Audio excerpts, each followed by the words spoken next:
Madam Speaker, I suppose it was predictable that a story of Vladimir Putin trying to harm the United States and Donald Trump doing zip, zilch, nada about it, even though he was briefed about it, would be called a hoax. But it's still jarring and shocking when you've got grieving family members. What is your hope? What do you hope to learn? What do you plan to ask at your briefing tomorrow? Well, first, may I just say how jarring it is to hear a mom, a Gold Star mom, talk about the loss of a child. It's so very sad. Let me just enlarge the issues for a moment. First of all, as a longtime intelligence person, I am a generation intelligence community. Our first responsibility of intelligence from the start is force protection. When we're going to send our troops into harm's way, or whether we're initiating hostilities or they're going into other harm's way, we have to make sure we're doing everything to protect, force protection. Force protection. We say of our men and women on the battlefield, we leave no one behind. When they come home, we leave no veteran behind. All the more reason to protect them right from the start.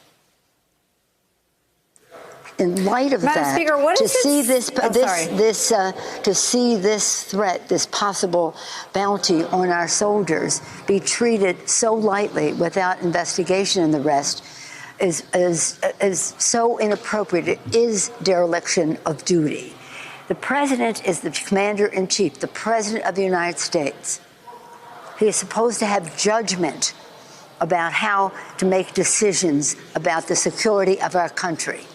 In order to have judgment, you have to have knowledge. For him to ignore the facts in a presidential daily briefing as a matter of habit is dereliction of duty. And the third point I would make is there's enough reason for us to believe that this dereliction of duty cannot just be the course of action we take. We must institute sanctions against Russia, and we must do it right away. Madam Speaker, you've called Mitch McConnell Moscow Mitch, I think in part for his reluctance to do anything about election interference.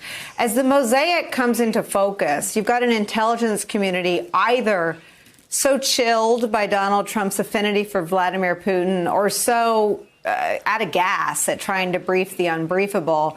You've got Senate Republicans totally unwilling to fortify our elections ahead of 2020.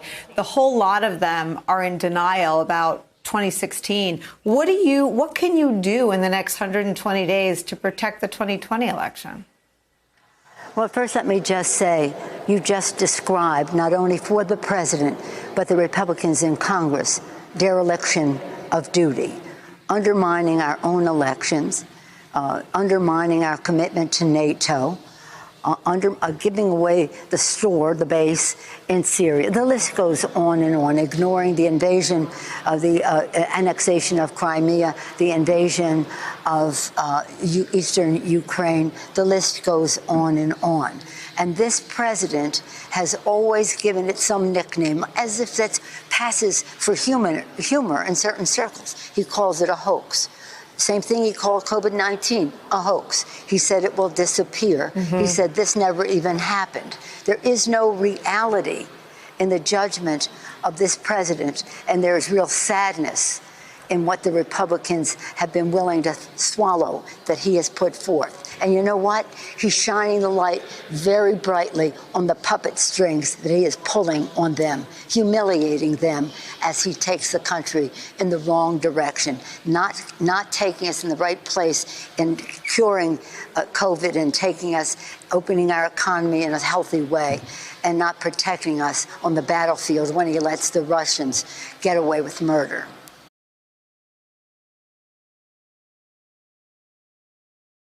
Hey there, I'm Chris Hayes from MSNBC. Thanks for watching MSNBC on YouTube. If you want to keep up to date with the videos we're putting out, you can click subscribe just below me or click over on this list to see lots of other great videos.